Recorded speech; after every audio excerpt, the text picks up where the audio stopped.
If it's Thursday, it's Veterans Roundtable. So we come to you in your living rooms through the courtesy of VCAT, the VCAT management, and we try to bring you information that is helpful to you as a veteran, or if you're not a veteran and related to a veteran, we also able to update you on some things that might affect you. And tonight we are so honored to have with us the commander of the 60th Air Mobility Wing, Colonel James Vetri. Vetri, that's correct. I hope to remember that. And it is very significant that he could join us because Travis Air Force Base is one of the largest remaining facilities on the West Coast. And during numerous realignments, we've lost so many facilities in the Bay Area. Mm-hmm. And we're grateful that Travis is still here. And Colonel Vetri has a tremendous amount of responsibility. There are many support squadrons at Travis, and he's the man in charge. And there's literally thousands of airmen and women that serve under him that he's also taking care of, not just facilities and equipment, but the airmen and women as well. So, sir, thank you, and we thank you for your service. Welcome to the show. Thank you very much. It's an honor to be here. Yes, sir. And I'd like to give you an opportunity to tell us a little bit more about yourself. Sure. My name is Colonel Jim Vetri. I'm in the United States Air Force. I've been in for just over 22 years. I am the commander of the 60th Air Mobility Wing, and I'm also the installation commander at Travis Air Force Base. I am a pilot by trade. I have flown the C-5 and the KC-135 predominantly. And I was a wing commander previous to coming to Travis at McConnell Air Force Base in Wichita, Kansas. So this is my second wing command tour. That's terrific, sir. And I was looking at your assignment history. You've been to MacDill and other places. I did not see Travis, so... This is our first California experience as a family, so we were excited to get the opportunity to come here. That's terrific, and we hope that it's been a rewarding experience. It certainly has. Thank you, sir. There are, like I said, you have tremendous amounts of responsibilities, and but one of the things is making sure that you take care of your men and women of the 60th AMW. Absolutely. But also their dependents. So while the airmen are deployed to the different hotspots around the globe, somebody needs to look out for and take care of the dependents. And could you tell us some of the things that you're doing to make sure they are taken care of? Absolutely. Well, we take that responsibility very seriously because, as you know, we are a mission-oriented base. At any given time, we have about 700 to 800 of our airmen deployed around the world. So we take making sure that the family is well taken care of very seriously. So a couple things we have. First of all, we have what's called an Airman and Family Readiness Center. And I've had the opportunity to be at a lot of bases throughout my career, and I will tell you that the Airman Family Readiness Center at Travis Air Force Base is the finest that I have ever seen. They have a tremendous amount of programs that are oriented towards the families. We have some things that are very unique at Travis. We have a celebration called Welcome Home Warrior, and basically every quarter we welcome back those folks that have returned from deployment over the last 3 months, and we take them and their families and we treat them like rock stars. We roll the red carpet out for them. We have flags waving. We have the Band of the Golden West that comes out and plays for them. And we get together as a community and we celebrate the fact that they have served their nation proudly and they've come back, and we want to honor that and celebrate that. So we do that every quarter. We also have commanders for every organization out there and first sergeants that are very engaged in making sure that they're taking care of the families. And then there's a special thing called a key spouse, which is basically a spouse who has volunteered to go above and beyond and care for other spouses and be a mentor and a person who can help them get the resources they need as well. So those are just a couple of examples. Another one would be monthly Hearts Apart events, where we get together on a monthly basis and try to get around the community to see different things and provide an outlet so that people who have family members deployed can come together and share in that and just have comfort with one another and continue to grow as a family. Thank you, sir. And over the course of my own time in active service, at the tail end of it was an assignment at Travis Air Force Base. So I'm very familiar with what goes on and the responsibilities of the wing commander. And one of those is responding to global events, and in this case, disasters. Mm-hmm. Could you tell us a little bit more about what happened after the Japanese earthquake, followed by, unfortunately, a problem with the nuclear facilities? And I am sure that you were heavily involved. We certainly were. It was actually called Operation Pacific Passage, and we found out on very short notice that we were going to become one of the joint reception centers to receive those evacuees from Japan who needed to come over and get some respite from what was going on in Japan. So over a time span of a week, we brought back 11 missions, 2,617 evacuees, and 152 of their pets, which was one of the most important things to make sure we got right. But it was an honor to be able to participate in that, and one of the things we wanted to make sure that everybody that got off that plane understood was that they were part of our family. And it was amazing to see how the Travis family came together and were able to meet the needs and literally just embrace the people that were coming off the airplanes, make them feel welcome, and then move them on to where they needed to go, because that was our job, was to receive them in style and then move them onward to where their final destination was. So it was a phenomenal success. We brought back about 50% of the folks that came back as evacuees from Japan, and the thing that made it unique was they were part of our family because they were military dependents. The typical unit that would come back would be a spouse, 2 to 3 children, and a pet. So that's who we got to receive during that week in March. That is tremendous. And Gloria, my wife, and I, she happened to be in the studio. We were stationed in Yokosuka, Japan. Mm-hmm. Prior to that, we were in the Philippines, and when Mount Pinatubo happened, she was evacuated. Mm-hmm. And so we're Very familiar, yep. Very familiar. So, well, that's what makes the military so special, is it's a family. yes, sir. And we always want to keep that at the forefront. And usually the first responder. Absolutely. To major catastrophes globally. So thank you very much for your efforts to help our men and women who were stationed overseas, who unfortunately had to endure things that occur when they have to be evacuated. Absolutely. It was an honor to participate. Yes, sir. And we're ready when called upon again. It's not a perfect world, so I have to ask you this. You know, there's a lot of success stories, obviously, being the wing commander. Sure. But is there something that you wanted to do that you've not been able to do, and it's been frustrating? And if there is such a thing, what would that be? Well, I think there's always more that you can do, but as I look back over my tenure as wing commander, I took command on the 17th of July in 2009, so I'm coming up on my 2-year point. There is not a lot that stands out in terms of that. The one thing that I would say is that our military is very stressed these days. Obviously, we've been a nation at war for a long time, so anything we can do to take care of the families, and I'm so glad that you brought that up as an issue, is to make sure that we do continue to take care of our families and continue to provide our airmen any kind of break we can so that they can continue to thrive during these challenging times and not just survive during them. Thank you, sir. And now the flip side of that last question is this. What are some of your fondest memories, Mm-hmm. success stories and memories?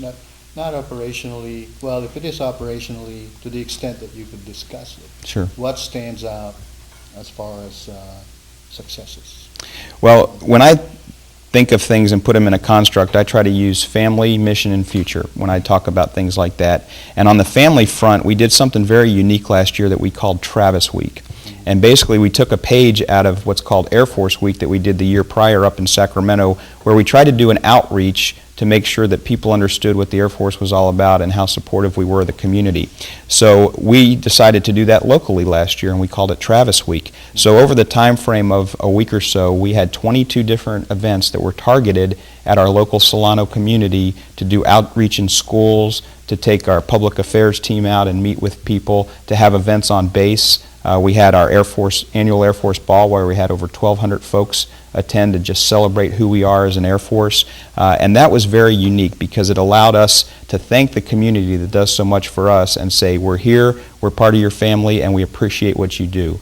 So on the family side of the house, I'd say that stands out the most. On the mission side, you mentioned one of the things, which was Operation Pacific Passage, but during that entire month, we call it March Madness, but it has nothing to do with basketball, because what we found during that month of March this year, we were an extremely busy force, because not only were we continuing to do the war effort that we've been doing over in Afghanistan and then operations in Iraq, you'll recall that's also when we started the no-fly zone in Libya. We also had Operation Pacific Passage going on where we were bringing the evacuees back this side, but then Operation Tomodachi was going the other way, where we were taking relief supplies over to Japan. And then you counter that with, we had the President traveling in South America, and that's our #1 priority mission. We had a KC-10 exercise where we were launching large amounts of aircraft in the middle of the night at Travis Air Force Base, and when you put all that together, it paints a tremendous picture of the capabilities that we're able to provide, and it makes that week specifically from the 21st to the 28th of March very historic. Wow. So, A lot going on.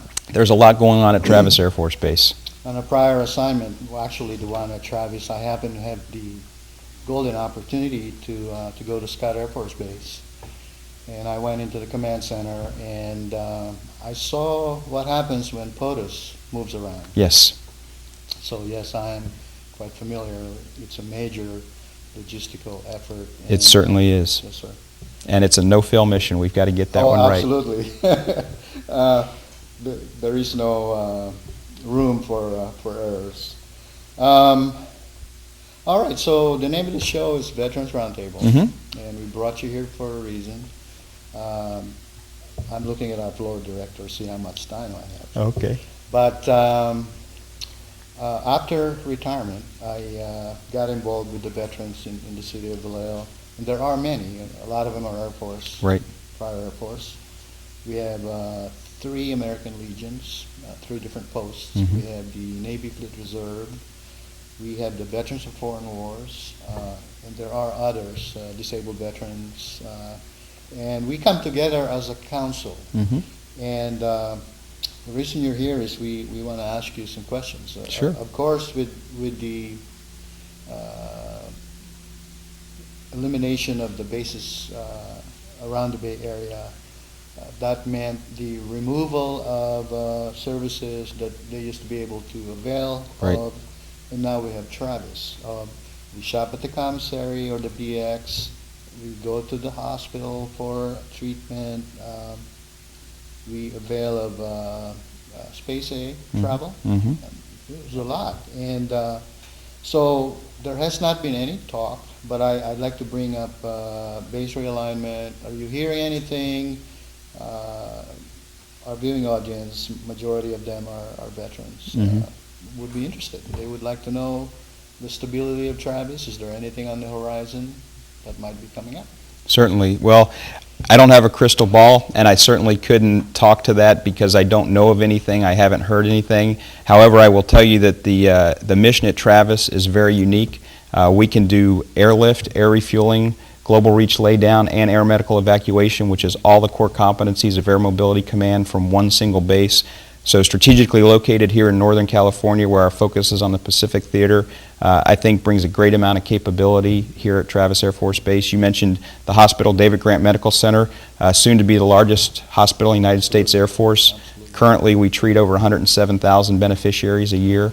So a tremendous amount of capability that resides there. What the future holds, I don't know. As we know, our nation is facing some significant resource challenges, so we'll have to see what comes down the pike. But for right now, we're given what we're given, and we make the best of it. And I can tell you the airmen are out there doing tremendous things every single day to make sure that this nation is safe from Travis Air Force Base. And I'll tell you that the veterans in Solano County agree with that tremendously. At every meeting, we discuss some of the things that's going on, especially the benefits of having been retired from the service. And, we cannot imagine the Bay Area without Travis. It's just hard to imagine.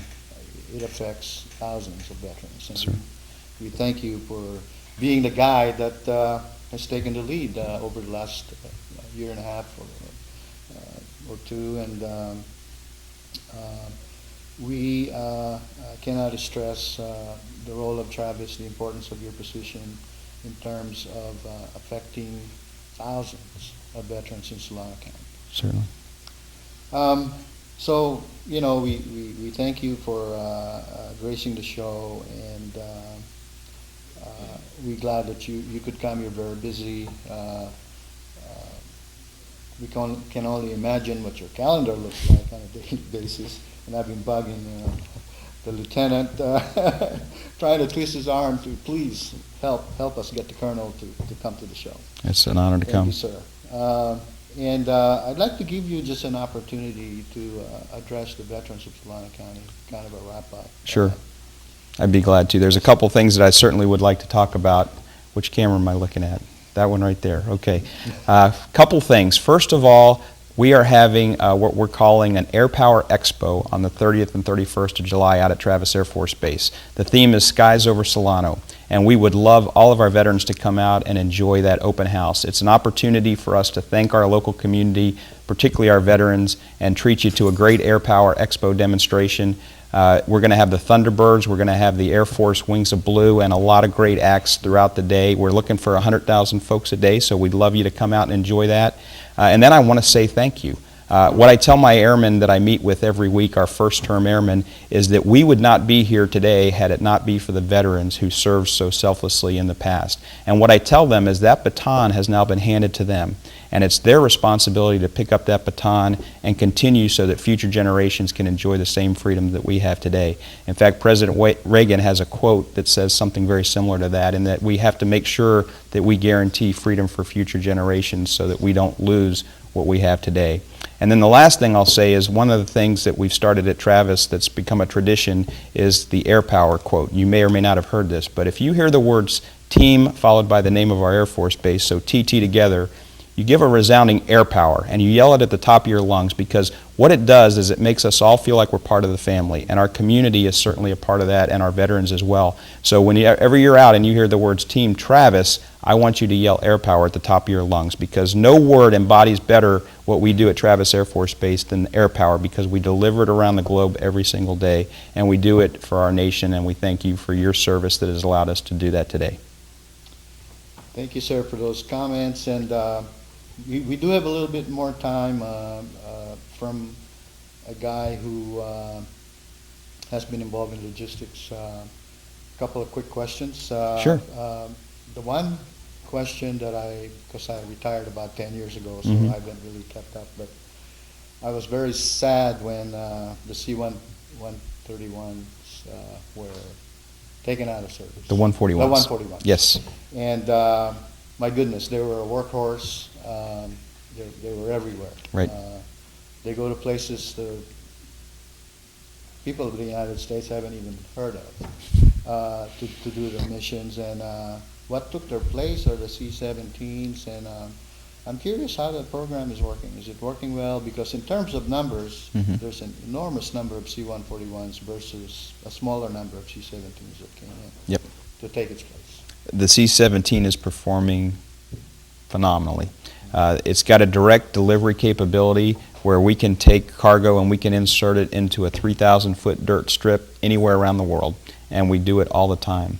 And it's just a tremendous capability that we have to deliver hope in an outstretched hand around the world, or also the clenched fist of power when we need to.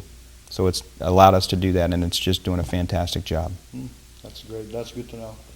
The other question I have is with the C-5s, it's an old airframe, maybe getting a little tired at this point. You know, you can only update the avionics so far, or so much. Is there something on the horizon in the works to potentially retire the C-5s and bring in a new platform? No. In fact, the C-5 is going through an upgrade program right now. It's going to become the C-5M model. There's two pieces to that. The first one is called AMP, which is Avionics Modernization Program. All of our C-5s at Travis Air Force Base have gone through that modernization piece. And then the second phase is a program called RERP, which stands for Reliability Enhancement Re-engineering Program. And basically what's going to happen is the C-5 is going to get new engines on it, and a lot of the things that caused challenges over the years in terms of reliability are going to be fixed so that the new airframe will be much more capable and last hopefully another 50 years. Wow, that is terrific if that could be successful. And you know, the resources these days are limited. They are. You know, it would be nice if we were operating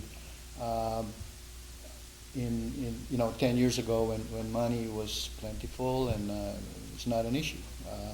But all around us, the federal government, state government, city governments are all just tightening up. They certainly are. That includes the Air Force. Yep. There are many civilian employees at Travis. Mm-hmm. And do you see any big rounds? You don't have to answer this one, but is there anything in terms of reduction in force that might be forthcoming? And it's going to interest our viewers. Sure.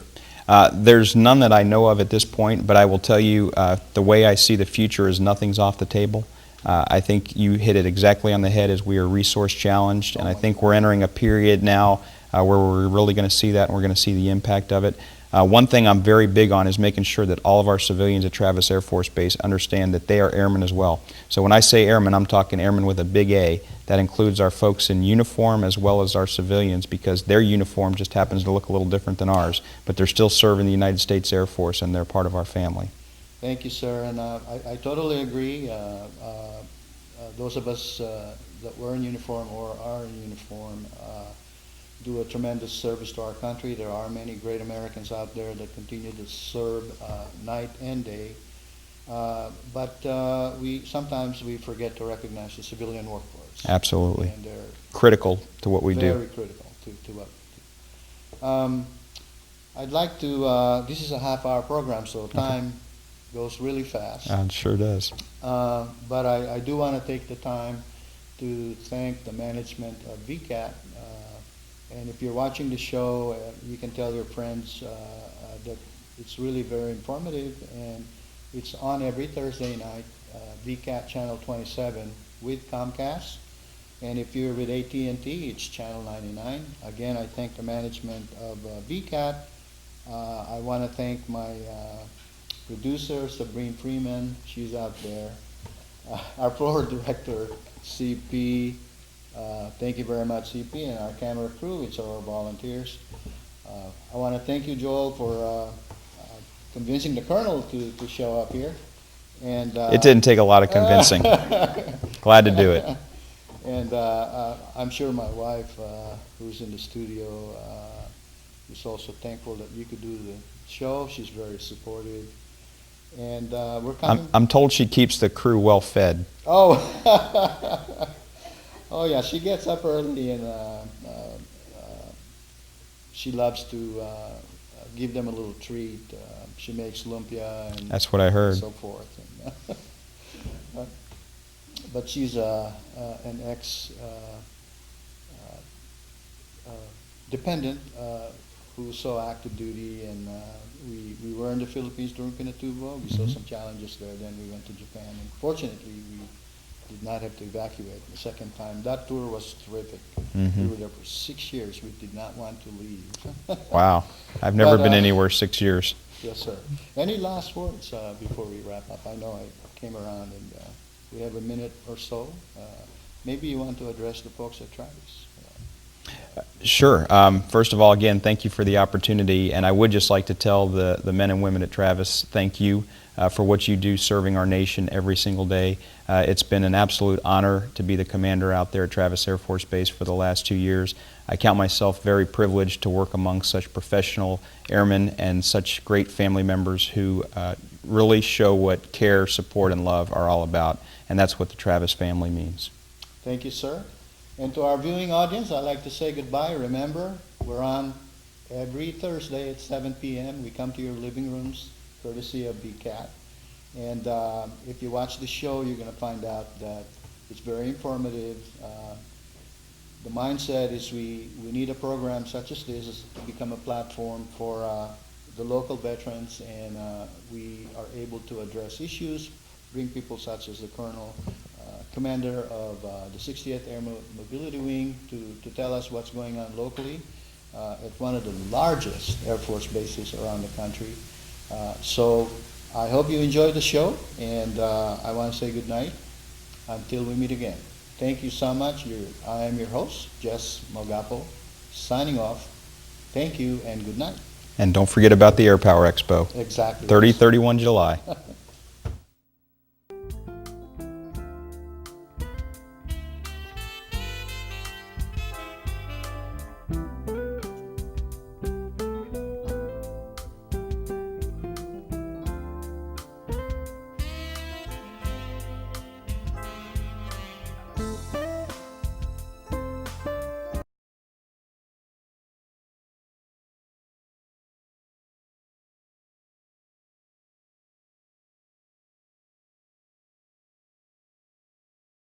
Every Thursday, you can watch the show by tuning in to VCAT channel 27, your public access cable television.